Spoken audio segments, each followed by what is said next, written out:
Well, hey guys, thanks for joining my video. This is the JJRC JJPRO T1 95mm quadcopter. Like I said in my last video, it seems like JJRC is kind of stepping up their game. And in this case, I think they really did a good job. Now, there was still a few small issues here and there, but I think they could be overlooked. To tell you guys the truth, this is a great flying little brushed quad. So we're taking a look here at the packaging here. The packaging is used for a couple different frames. So the frame that you're seeing on the front here is not the frame that you're gonna get. So they use the same box for 3 different quads. Now this is the frame that you actually get. Keep in mind when you're looking at the boxes here, when you first get it, you might think, oh no, I got the wrong quadcopter. So I just looked on GearBest. GearBest is who sent this to me, and this quad is actually on flash sale right now for $59, which is a steal. It's a great deal for that amount of money, because this is one of the plug and play type of quadcopters. This one has the SiSki board that binds directly up to your DSMX and DSM2 transmitter. So I have a DX8, which it did a fantastic job binding straight into. So we're going to take kind of a long, hard look at this whole thing. Just kind of showing you guys just the different angles of it here. And like I said, there's things they could have done differently, but definitely it's such a fun little quad to have that I think a lot of these things you can overlook. Once again, these micro antennas for these VTXs are really flimsy, so you have to do sometimes something to protect them. Okay. Out of the box also, this last motor right over here had the motor wires were cut somehow, so I was able to have enough wire there to solder everything back together. It wasn't a huge deal. I was lucky that I had some wire there to solder together, but everything worked out just fine. Hopefully, if you guys buy this, yours will be in pristine condition. Alright, so these SiSki boards and brush quads I'm very new to, just to let you know.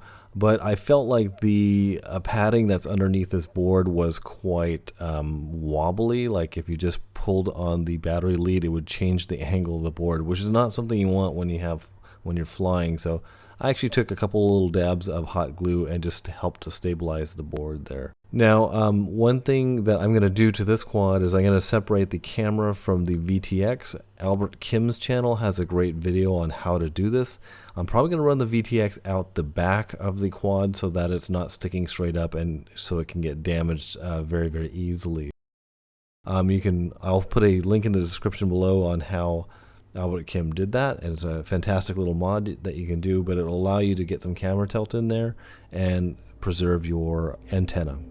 Alright guys, so we're just looking down the frame here onto the little button that's on the board. I thought that this was actually a bind button, but it actually isn't. It actually can change some of the modes on the board, so you'll have to research that. I don't have the research information available to me right now. Alright, so just looking at the accessories in the box, number one, you're going to get a prop remover. These are really handy so you don't pull the core out of the motor when you're removing the motors, so definitely use those. Some Velcro or double-sided stick tape. I don't remember which this is. I think it's Velcro. And let's see, we have some extra props and also some rubber bands. The rubber bands are perfectly sized so that you can hold the battery pack on the underside, the underbelly of the quadcopter. So thankfully they send these to you, because sometimes getting the right size rubber bands is kind of hard. And they also give you some extra motor mounts, which is really nice. Coming to the battery, I like the size of these batteries. They're 600 milliamp and a very easy charger to charge these up. I don't remember how long it took to charge it up, but you have to figure probably about 20 minutes or so for charging the battery. Once I got it charged up and bound up to my radio, everything worked just flawlessly. I did have to change some of the PIDs on my the naze controller there. I forgot to mention this is a naze board, which is directly correlated with the SiSki board. Sorry guys, I'm going a little bit fast here, but yeah. This set of instructions is much better than what I experienced with the other JJ product that I used, the Battler. This actually has some instructions, which is fantastic. There were a few little things that I had to switch on when I was using Clean Flight, it's all pretty much manageable, which is why I definitely give this quadcopter the nod over the Battler. Anyway, a great little quad. Like I said, it's on flash deal right now at gearbest.com. Check it out, guys. Hopefully you like this video. I enjoyed bringing this to you.